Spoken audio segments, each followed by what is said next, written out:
that, we provide 5 to 8 kilos of breast chicken or beef per lion per day. So if ever may bababa, 5 kilos lang daw pwede na.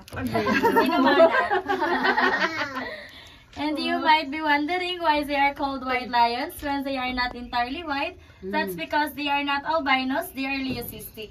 Meaning they have a partial loss of pigmentation, resulting in pale or nearly white color. Besides, they already adapted our climate and environment here. It's 2 years old, they were brought here. 8 years. So 6 years na silang kasanbati. Manang na-change na yung color. Mura siya si Tiny dito, nagdikang ka. Ginitan mo. Naghulat na sila na yung makapaypay sa ilahan. Alabig na po. Hindi natin naging ko na ako daan. Ganina, munawag daw siya. Mamart, sunawag ka. Ate ni Day.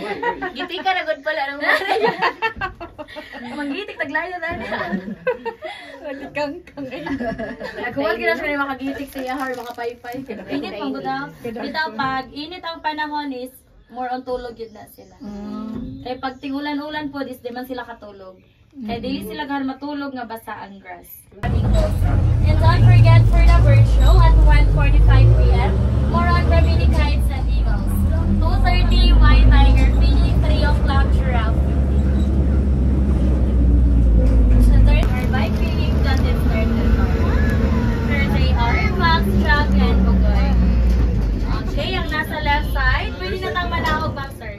Mga nagnaog. They can rest, sit, or sleep for about 16 to 20 hours sila.